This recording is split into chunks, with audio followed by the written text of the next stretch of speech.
You're standing in a supermarket in the 1970s, small enough that the shelves feel tall. Your fingers brush the edge of a candy box, smooth plastic, a little dusty. There's a faint smell of sugar, warm cardboard, and something chemical you don't have a name for yet. Adults move calmly down the aisle, not watching too closely. What you just remembered was real, and it was only one of 20 things that once filled those shelves, then quietly disappeared. Chapter 1: Candy and Drinks. Sweet, but never harmless. On those shelves, there were flavors that most children of the 1970s would never forget. And back then, no one thought they could cause any problems. 1. Candy cigarettes, later renamed candy sticks. There was a type of candy called candy cigarettes. They came in small cardboard boxes, almost identical to the real thing. White paper, red tip. When you opened the lid, there was a faint, powdery candy smell. Children held them between two fingers, copying the way adults stood outside shops or leaned against their cars. No one panicked. No one rushed over to stop them. It was just pretending, and everyone knew it. In British supermarkets, these candies gradually lost their original name.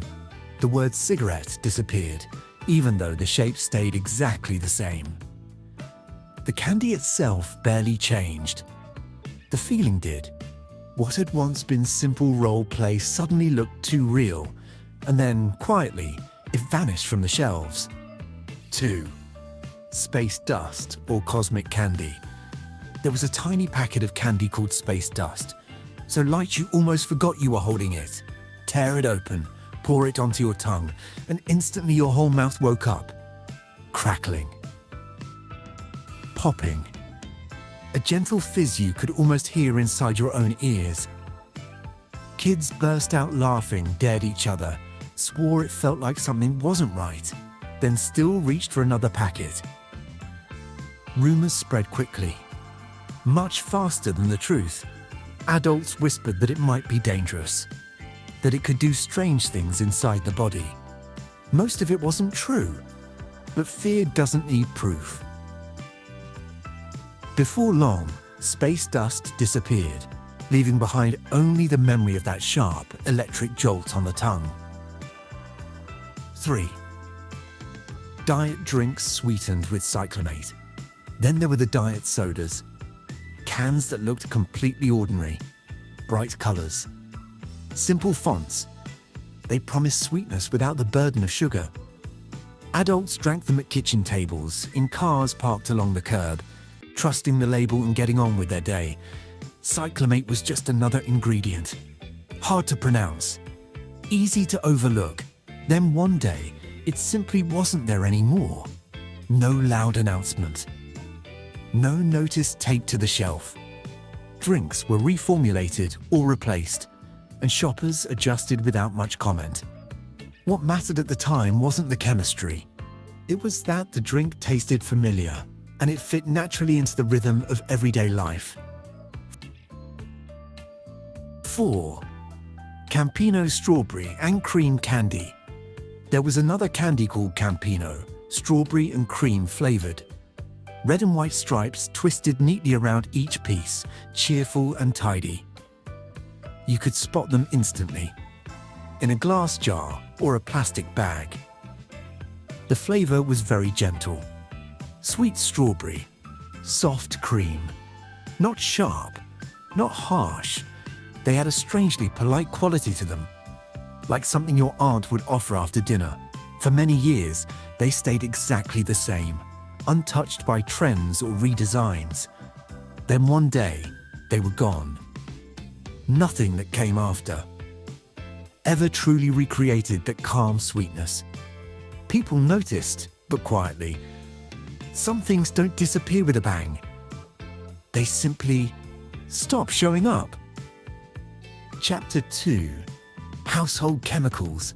The things that were always there. It wasn't just children. There were products adults believed were harmless too. These were the chemicals commonly found in homes throughout the 1970s. 1. Wright's Coal Tar Soap. There was a soap called Wright's Coal Tar Soap.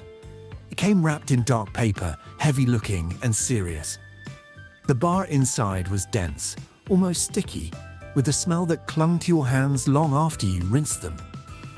People said it was good for the skin, that it had been around for a very long time.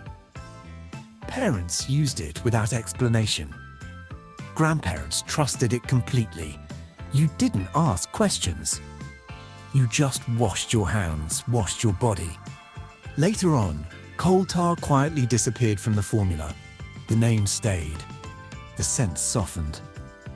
What once felt medicinal, powerful, became something gentler, safer, easier to accept in everyday life. The old version didn't vanish because people complained. It vanished because standards changed, slowly and without fanfare. 2. Aerosol sprays containing CFCs. There was a time when almost everything came out of an aerosol can. The sound always came first, a sharp hiss when you pressed the nozzle. Hairspray fogged up the bathroom mirror. Deodorant hung in the air. You held your breath, waved a hand a few times, then carried on with what you were doing.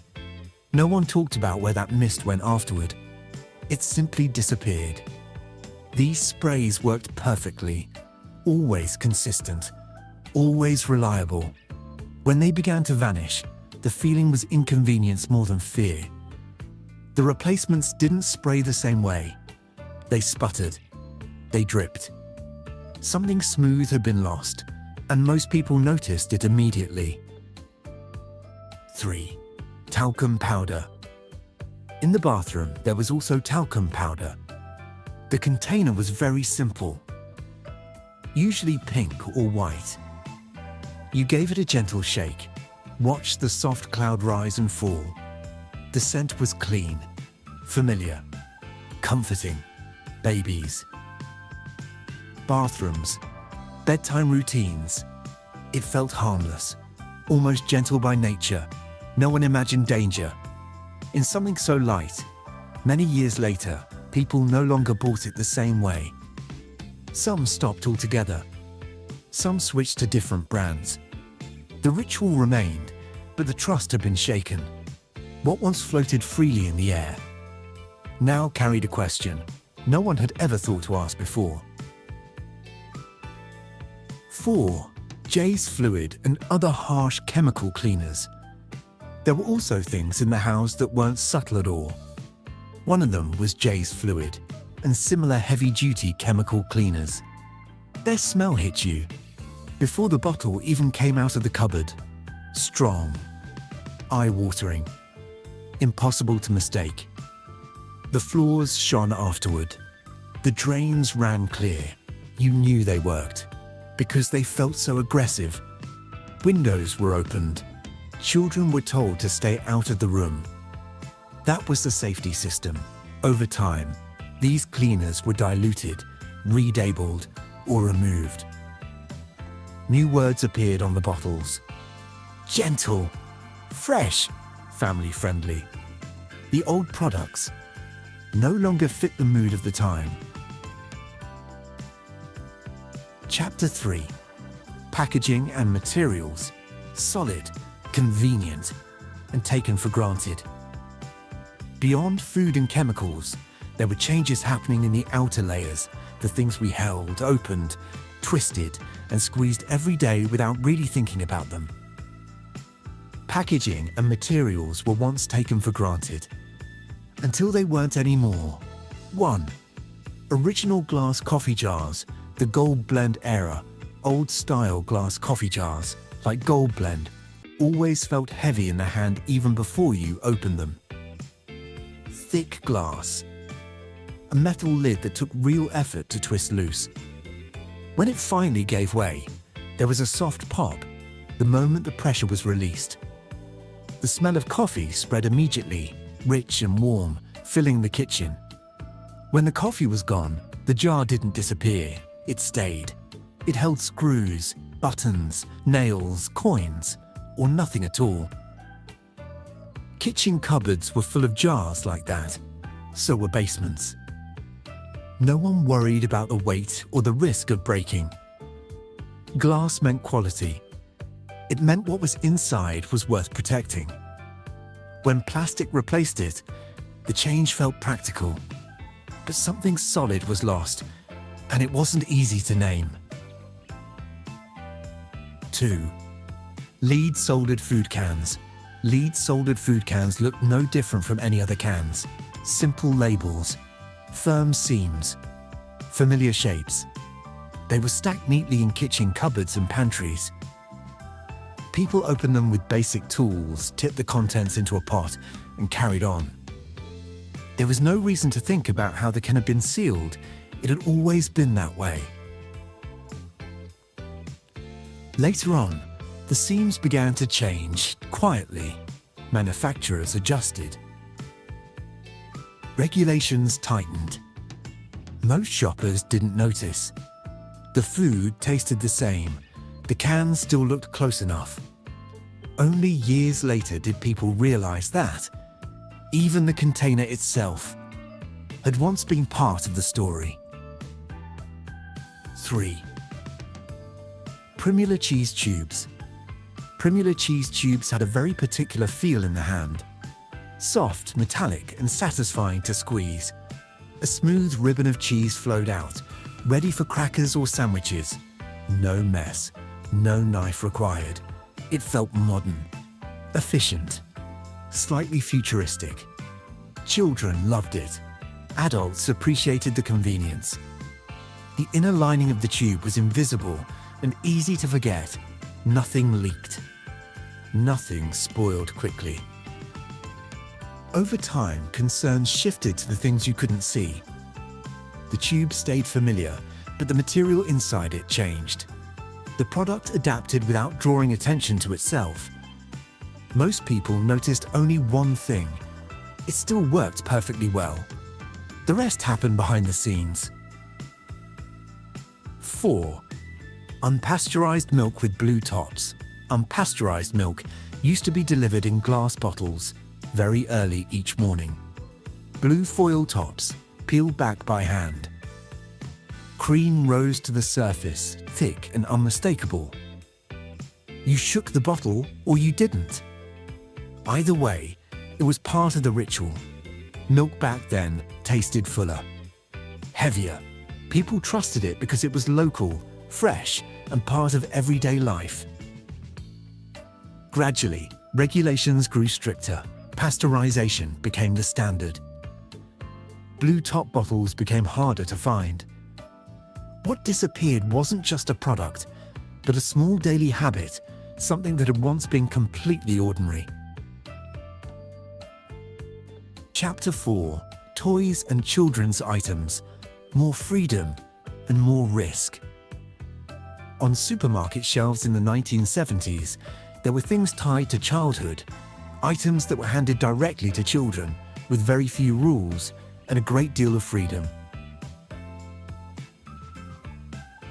1. Clackers. There was a toy called Clackers.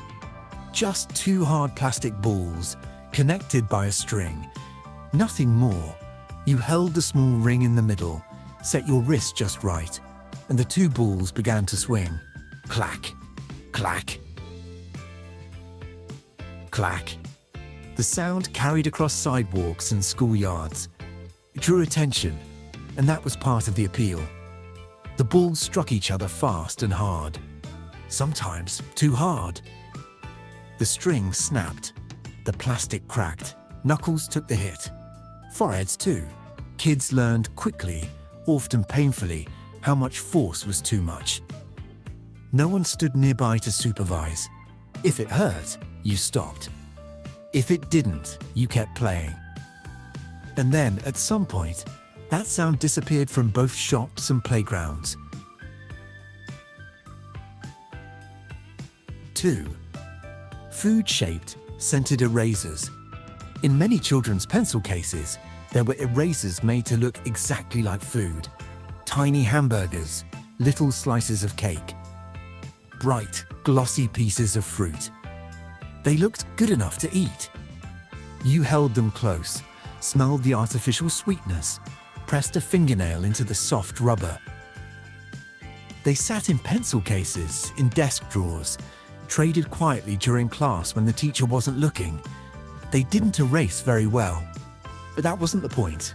They were for showing off, for smelling, for comparing. Sometimes younger kids put them straight into their mouths, without thinking twice. Adults frowned, then let it slide.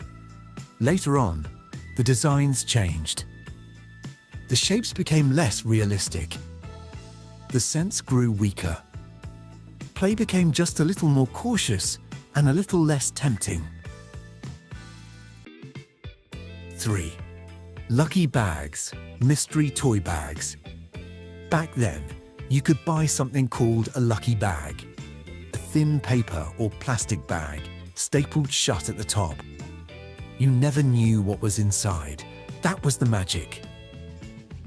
A cheap plastic whistle, a spinning top, a tiny car, sometimes something with sharp edges, or a strange shape. You reached in without looking, your fingers brushing against whatever was waiting inside. It felt like winning a prize, even if the toy itself wasn't very good. Parents didn't check the contents. They trusted the bag. Over time, surprise became a problem. Loose parts. Small pieces. The bag slowly became more transparent. The toys more standardized. Mystery gave way to certainty, and with it, a small thrill quietly disappeared. 4. Cheap toys painted with lead-based paint. There were toys that were very cheap, painted in colors so bold they couldn't be ignored. Red, yellow, blue. You could find them everywhere. Corner shops, market stalls, supermarkets. No one asked where they were made or what was in the paint. The toys chipped. They wore down over time. Children sucked on them, dropped them, carried them everywhere.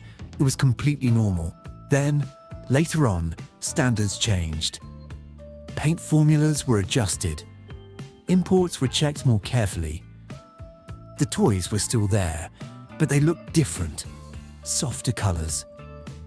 Less shine on the surface. Things that had once been loud and glossy learned how to be quieter. Chapter 5. Brands and culture. When society moves on, but not everything disappeared because of chemicals, materials, or technical regulations. Some things vanished because the way we looked at them changed. And that shift often began very slowly, inside the most familiar brands of all. 1. Robertson's Jam, with the Golly figure on the label. There was a time when you saw Robertson's Golly everywhere, on jam jars, on kitchen tables, inside cupboards you opened every morning. Bright colors, a smiling face, instantly recognizable. For many families, it was simply jam, nothing more. Children scraped out the last bits from the jar without glancing at the label even once. Adults didn't say anything about it. Then, over time, the image stopped being invisible. People looked longer, thought harder. What had once blended perfectly into everyday life suddenly became harder to place there. The jars changed. The character disappeared. Breakfast stayed the same, but the packaging was saying something different. The issue wasn't a single jar of jam. It was the things a society was no longer willing to overlook. 2. Turkey Twizzlers in school lunches. For many years, turkey Twizzlers were a familiar part of school lunches. Twisted pieces of meat, a soft texture, a smell that filled the cafeteria. Children knew them well, even if few could explain what was inside. They were hot, filling, and familiar. Parents didn't scrutinize the ingredient lists. Schools served what was cheap and easy to prepare. Then the conversation began to change. People started talking about food differently. Lunch trays were no longer just meals. They became part of a much larger debate. Turkey Twizzlers didn't survive that shift. They became a symbol, fairly or not, of something people wanted to leave behind. When they disappeared, it felt sudden. Even though the ground had been moving for years. 3. Vesta Curry, Adventure at Home, Curry Kits. Vesta Curry promised something foreign right from the box. Bold colors, names from faraway places. Inside were dried ingredients, packets of spices, and cooking instructions that felt almost ritualistic. For many families, it was an adventure without leaving home. You cooked carefully, followed each step, and hoped the result would be decent. The flavor was unlike anything else in the cupboard at the time. Then expectations changed. People wanted fresher tastes, faster meals, or better ones. Preservatives that had once gone unnoticed became topics of discussion. Vesta boxes gradually disappeared from the shelves, not in outrage, but with a shrug. Other options had arrived. 4. Scented, food-shaped soap bars. There was a time when even soap was designed to be playful. Scented soap bars shaped like fruit, desserts, or candy. They sat by the sink, bright and eye-catching. The scent was sweet, almost edible. Guests often commented on them. Children reached for them first. They blurred the line between washing your hands and playing. Then homes changed, and bathrooms changed with them. Cleanliness became quieter. Design became simpler. Soap grew smoother, less confusing, more intentional. Playful shapes no longer fit the new atmosphere. They didn't disappear overnight. They were simply no longer chosen. Back then, daily life ran on a simple kind of trust. If something was sold in a supermarket, people assumed it was fine. There were fewer warnings, fewer choices, fewer versions of the same thing. Most families bought the same brands, used the same products, and didn't think much about it. Today works differently. Safety comes first. Labels are longer. Rules are clearer. Products are tested, adjusted, personalized. Choice is everywhere, and caution comes with it. Neither system was perfect. One was rougher, more hands-off. The other is careful, controlled, and constantly watching. Maybe every era gives up something to gain something else. And maybe what we miss isn't the products themselves, but the way life once felt around them.